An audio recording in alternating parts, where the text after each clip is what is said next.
সারাদিন না খেয়ে থাকতে পারলাম, আর কি 5 মিনিট আমার সহ্য হবে না? চারদিকে আদান পড়তেছে, তাও চুপ করে বসে আছে, পরে আরো 2 মিনিট দেখি। আমাদের মসজিদে তার আদান পড়ে নাই। আল্লাহু সামাদ। এইটা হলো আমাদের দেশের অবস্থা। ইসলামিক ফাউন্ডেশন থেকে দায়িত্বশীলরা অফিসিয়ালি বলে দিল যে সূর্যাস্ত হলে, সূর্য ডুবে গেলে আর অকারণে দেরি করবেন না, সময় মতো ইফতার করে নেবেন। এটাই হাদিস থেকে পাই। এরপরেও এই অবাগা জাতি, এরপরেও এই নিয়ম খারাপ আমরা এখনো পর্যন্ত এটা মানি না। আমরা আবার 5 মিনিট 4 মিনিট পর তারপরে লা ইয়াসালু নাসু বিখাইর মা আজ্জালুল ফিতর। এখানে কল্যাণের উপর থাকা না থাকার ভিতর সম্পর্ক। সুবহানাল্লাহ।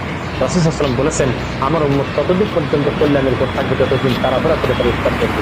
ইফতার দেরি করে করা কল্যাণ হারিয়ে ফেলার অবস্থা। কিয়ামতের আলামত কে কার কথা শুনবে? আমি আশা করবো আমাদের এই বক্তব্য যাদের কাছে যাচ্ছে, আজকাল মানুষকে মূর্খ বানিয়ে রাখা কঠিন। চাইলেই আপনি একটু সচেতন থাকতে পারেন। একটু গুগলেও যদি লেখেন পৃথিবীর যে প্রান্তেই থাকেন সানসেট, মুহূর্তের ভিতরে আপনার এলাকায়, আপনার ওই জায়গায় কখন সূর্য উঠবে, কখন সূর্যাস্ত যাবে, এটা একদম দৃশ্যমান 2 চোখে দেখা যায়। কেন আপনি মানুষের বাড়িতে বাড়িতে ঘুরতেছেন ক্যালেন্ডার নিয়ে? তোমার ঘড়িটা দেখো তো, দেখো তো আমার ঘড়িতে এরকম মনে হচ্ছে, তোমারটা দেখো তো। কি দরকার আছে টেনশন নেবেন কেন? সময় হলে ইফতার করবেন। আজানের সাথে, ক্যালেন্ডারের সাথে, ঘড়ির সাথে কিছুর সাথে সম্পর্ক না, সূর্যাস্তের সঙ্গে ইফতারের সম্পর্ক। আল্লাহ আমাদের সঠিক তরিকা দিন। আল্লাহুম্মা আমিন।